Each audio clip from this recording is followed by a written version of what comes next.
Two be honest ভাই, আমার মনে হয় ওয়ার্ল্ড সিরিজ না খেলে রেডক্স এবং রেড ক্লিপসের বাড়ি আসা উচিত। এটা আমি এমনি এমনি বলতেছি না, অবশ্যই কারণ আছে, আর কারণটা খুবই কষ্টের কারণ। ভাই সারা বাংলাদেশ থেকে দুইটা টিম ইন্দোনেশিয়া গিয়েছে, বিদেশে গিয়েছে, বিদেশের মাটিকে দেশকে রিপ্রেজেন্ট করতে। বিদেশের মাটিতে দেশের পতাকা হাতে দেশকে রিপ্রেজেন্ট করছে ঠিকই, কিন্তু তাদের পকেট খালি, তাদের কোনো স্পন্সর নেই। এটা কি লজ্জা লাগে না? আমরা কি সারা জীবন ভুল জায়গায় টাকা ইনভেস্ট করলাম? ভাই ভিডিও বানাইতে যে আমার চোখ দিয়ে পানি আসতেছে না। তোমরা কি গাইস বুঝতে পারতেছো এটা কত বড় লজ্জার বিষয়? ভাই এত বড় gaming industry, $300 billion gaming industry, $189 billion esports market, আর সেই ই স্পোর্টস মার্কেটের লিডিং পজিশনে থাকে একটা গেম ফ্রি ফায়ার। এত বড় একটা মঞ্চে নিজের দেশকে রিপ্রেজেন্ট করতেছে যে দল, তাদেরকে স্পন্সর করার মতো কোনো ব্র্যান্ড নেই, কোনো মানুষ নেই। আমি একজন গেমিং ক্রিয়েটর হিসেবে এটা আমার জন্য লজ্জার বিষয়, তুমি একজন গেমিং কমিউনিটির অডিয়েন্স হিসেবে এটা তোমার জন্য একটা লজ্জার বিষয়। আমরা হিরো আলমের মুভি টাকা দিয়ে টিকিট কেটে দেখি, থটস অফ বিলালের মতো টিকটকারের বই কোটি কোটি মানুষ কিনতেছে। বড় বড় ব্র্যান্ড গুলো টিকটকার লাইলা মামুন, অপু ভাই আর জান্নাত তোয়ার পিছনে ছোটে, যারা ঠিক করে কথা বলতে পারে না অথচ অশ্লীল কন্টেন্ট বানায়, তাদের পিছনে ব্র্যান্ড গুলো টাকা নিয়ে দৌড়ায়। কিন্তু বাংলাদেশের ন্যাশনাল ফ্ল্যাগ হাতে যারা জার্সি পরে বিদেশে নামে, তাদের জার্সিতে নিজেদের ব্র্যান্ডের লোগো লাগাতে আমরা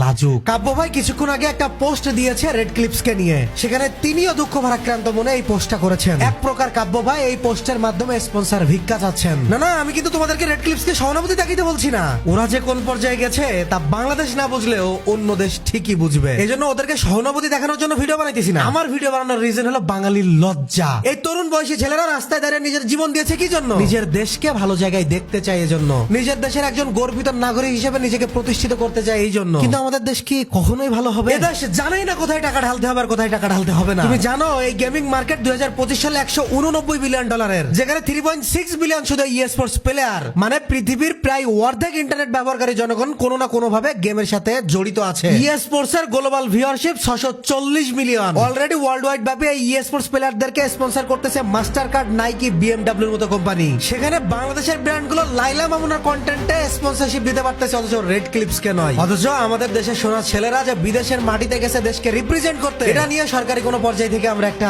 বিবৃতিও পাইনি।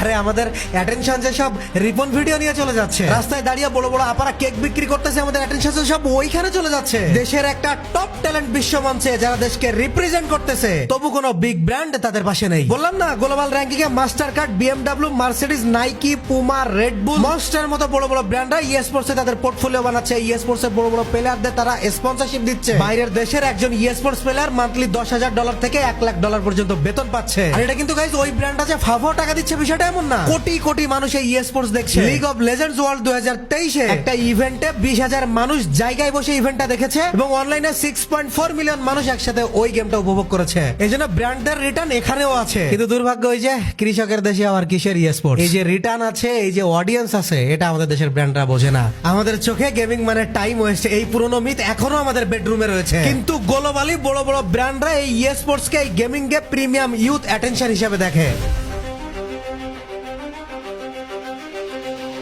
সিরিয়াসলি গাইজ ব্যাপক রাগ উঠে গেছে। কিন্তু এখন মুখ খুলে জোরে যদি একটা কথা বলতে যাই, সেকেন্ড চ্যানেলে একটা কন্টেন্ট বানাই, সাথে সাথে একদল এসে বলবে হেই ফ্রি ফায়ার তো ব্যান। মানে বাঙালির ভাই কপালটাই খারাপ। আজকে যদি রেড ক্লিপস রেডক্স বাংলাদেশের প্লেয়ার না হয়ে অন্য দেশের একটা ই স্পোর্টস প্লেয়ার হইতো, তোমরা কল্পনাও করতে পারো না ওদেরকে কি পরিমাণে সম্মান দেওয়া হইতো। আমার ভাই আজকে অনেক ক্ষোভ, কারণ আমার দেশের পতাকা নিয়ে যারা বিদেশে গেছে দেশকে রিপ্রেজেন্ট করতে, তাদের স্পন্সর নেই। শুনতে কেমন একটা লাগে না? মনে হয় না আমরা গেমিং ইন্ডাস্ট্রিতে কতটা পিছিয়ে আছি? আমাদের দেখে তো বাইরের মানুষরা হাসাহাসি করবে, আর অলরেডি হাসাহাসি করতেছেও। যেখানে বাইরের টিমের জার্সিতে দেখবা লোগোর অভাব নেই, ইভেন লোগো ঢোকানোর জায়গা নেই, সেখানে আমার দেশের সোনার সন্তানরা নিজের পকেটের টাকা খরচ করে জার্সি পরে নিজের পকেটের টাকা খরচ করে গেম খেলবে। না, এটা কিন্তু শুধুমাত্র টাকা খরচের বিষয় না, এটা হলো বাংলাদেশ ই স্পোর্টস কে কতটা ভ্যালু দেয় সেটার প্রমাণ। রাশিয়া থেকে মেয়েরা এসে লালনের মেলায় যাচ্ছে, সেখানে বাংলাদেশের মেন স্ট্রিমের সমস্ত মিডিয়া ওইখানে পড়ে আছে। ই স্পোর্টস দেশকে রিপ্রেজেন্ট, হিসাব দেখার সময় তো কারণ নেই। এখন সবই বুঝলাম, কিন্তু জন্মে যখন ফেলেছে এই দেশে, এখন সমাধান কি? সমাধান আর কি দেবো বলো, নিজেই ক্ষোভে ফেটে পড়েছি। তারপরও আমার দিক থেকে যতটুকু করার, আমি তোমরা এই কয়েকটা অডিয়েন্স আছো, তোমাদের উদ্দেশ্যে বলি, তোমরা এটা নিয়ে হাইপ তৈরি করতে পারো। বিভিন্ন ফেসবুক পেজ, বিভিন্ন ইউটিউবে, বিভিন্ন প্ল্যাটফর্মে তোমরা এটা নিয়ে লেখালেখি করতে পারো। যারা কন্টেন্ট ক্রিয়েটর আছো তারা ভিডিও বানাইতে পারো যে এত বড় প্ল্যাটফর্ম আর এত বড় জায়গায় নিজের দেশকে যারা রিপ্রেজেন্ট করতে যাচ্ছে, যাদের হাতে বাংলাদেশের পতাকা, আজকে লাইলা মামুনের পিছনে ব্র্যান্ডরা ঘুরে বেড়াইলেও এইরকম জায়গায় কোনো ব্র্যান্ড নেই তাদেরকে স্পন্সর করবে। এটা বাংলাদেশ গেমিং কমিউনিটির জন্য দুঃখজনক এটা বাংলাদেশ গেমিং কমিউনিটির ইতিহাসের জন্য দুঃখজনক। দেখো একটু লেখালেখি করে অন্তত একটু ভিডিও টিডিও বানিয়ে সামহাও কোনো ভাবে বাংলাদেশের মেইন স্ট্রিমে যে সমস্ত মিডিয়া গুলো আছে তাদের একটু দৃষ্টি আকর্ষণ করতে পারো কিনা। যদি তোমরা সবাই মিলে এটা নিয়ে কথা বলো, আমরা এই ভিডিওটা সব জায়গায় ছড়িয়ে দাও, ইভেন তোমরা নিজেরা এটা নিয়ে লিখতে পারো, তাহলে বাংলাদেশের মেইন স্ট্রিমে যে মিডিয়া গুলো আছে তাদের অবশ্যই চোখে পড়বে। তারা যখন নিউজ কভার করবে ইনশাল্লাহ অবশ্যই তারা স্পন্সর পাবে। তবে হ্যাঁ, আমার এই ভিডিও ছড়াই দেওয়ার আগে, এই ভিডিও শেয়ার করার আগে বা এই লড়াইয়ের আগে তোমাদেরকে একটা কথা ক্লিয়ারলি বলে রাখি, আমরা কিন্তু শুধুমাত্র ওদের স্পন্সর পাওয়ার জন্য এই লড়াইয়ে নামছি না। আমাদের এই লড়াই বাংলাদেশ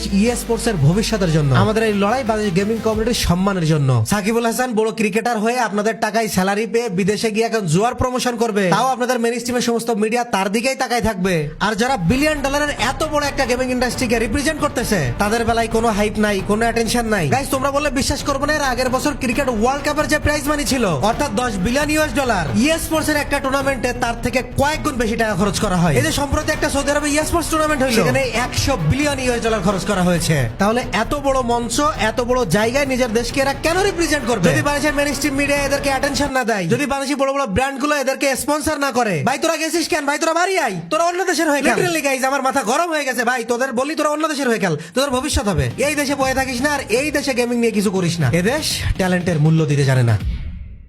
যাই হোক গাইস, আমি কাব্য ভাইয়ের পোস্টটা দেখেই সাথে সাথেই আর কি খুব রাগ হচ্ছিল। আজকে কিন্তু আমার ভিডিও দেওয়ার দিন না, আমি কালকে ভিডিও দিছি, আগামীকাল একটা ভিডিও দিতাম ইনশাল্লাহ। কিন্তু ভাই খুব খারাপ লাগছে, মনে হয়েছে বিষয়টা তোমাদের জানাই। এটা শুধুমাত্র যে জানাচ্ছে বিষয়টা এমন না, আমার যে ক্ষোভ, আমার যে রাগ হচ্ছে, এটা তোমাদেরকে অন্তত বলি যে এটা আমাদের জন্য কত বড় অপমান তোমরা জানো। তোমরা হয়তো যারা ছোট মানুষ তারা বুঝতে পারতেছো না গাইস, এটা যে আমাদের জন্য কত বড় অপমানের একটা বিষয়। এটা যে শুধুমাত্র স্পন্সর করতেছে না তাই না, এটা আমাদের সম্মানের প্রশ্ন। সো তোমাদের বলবো যার যার জায়গা থেকে এই বিষয়ে কথা বলো, নিজেদের সম্মান আদায় করে নাও। মনে রাখো ক্রিকেট ফুটবলের মতো তুমিও একটা স্পোর্টস এ নিজের অবদান রাখতেছো, দেশকে এগিয়ে নিয়ে যাওয়ার জন্য অবদান রাখতেছো। তোমারও কথা বলার জায়গা আছে, এখানে সম্মান পাও তোমার অধিকার, আর তুমি সেই অধিকার আদায় করে নাও। তো সবাই এই বিষয়ে কথা বলো, ভিডিও বানাও, এই ভিডিওটা শেয়ার করো তোমার প্রতিটি পরিচিত মানুষদের কাছে। আমি আর আজকে কিছু বলতে পারতেছি না গাইস, আজকের ভিডিও পর্যন্তই। আমি আর আউটরো দিব না, বাদ এখানে বন্ধ করে দাও, ভিডিও শেষ।